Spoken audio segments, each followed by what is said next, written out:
Hello friends, आज हम बात करने जा रहे हैं उस समय की जब हमारे देश को आजाद हुए 1 साल ही हुआ था। जी हाँ दोस्तों, मैं बात कर रहा हूँ साल 1948 की। इसी साल में भारत को अपने पहले स्कैंडल से रूबरू होना पड़ा। इसका नाम है जीप घोटाला। 1948 में ही जीप घोटाला सबके सामने आ गया था। इसके बाद तो मानो भ्रष्टाचार ने देश में अपनी पकड़ मजबूत करनी शुरू कर दी, क्योंकि इसके बाद हमें हर 1-2 साल के अंतराल में कोई ना कोई नए स्कैम से वाकिफ होना पड़ा। Hello friends, my name is Akash and welcome to affairs of world again. दोस्तों, जीप खरीद घोटाला आजाद भारत का पहला बड़ा सरकारी घोटाला था। क्योंकि उस घोटाले को दबा दिया गया था, इसलिए इसके साथ ही इस गरीब देश में भ्रष्टाचार की मजबूत नींव पड़ गई। इससे आजाद भारत के बाद के घोटालेबाजों का काम भी आसान हो गया।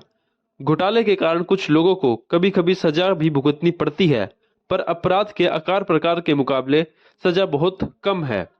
वीके कृष्ण मेनन पर सन 1949 में जीप घोटाले का गंभीर आरोप लगा। हंगामा हुआ तो केंद्र सरकार ने इसकी प्रारंभिक जांच के लिए एक उच्च स्तरीय समिति बनाई। जांच कमेटी ने इसे घोटाला माना, न्यायिक जांच की सिफारिश की, पर जांच नहीं हुई। ओपोजिशन ने जब जांच की मांग पर जोर दिया तो रूलिंग पार्टी कांग्रेस ने कह दिया कि आप लोग इसे अगले चुनाव में मुद्दा बना सकते हैं। सेंट्रल गवर्नमेंट ने 30 सितंबर 1955 को यह घोषणा कर दी कि जीप घोटाले के इस मामले को बंद कर दिया गया है। हद तो तब हो गई जब 3 फरवरी 1956 को कृष्ण मेनन केंद्रीय मंत्री बना दिए गए। घोटाला तब हुआ था जब मेनन लंदन में भारतीय उच्चायुक्त थे। कश्मीर में पाकिस्तानी घुसपैठ की घटना की पृष्ठभूमि में ब्रिटेन से भारतीय सेना के लिए अत्यंत जरूरी जीप और हथियार खरीदने का भार कृष्ण मेनन को सौंपा गया था। दोनों ही खरीद के लिए ब्रिटेन की कंपनियों से मेनन ने खुद ही लिखित समझौते कर लिए। उन्होंने ऐसा सरकारी प्रक्रियाओं को नजरअंदाज करके किया।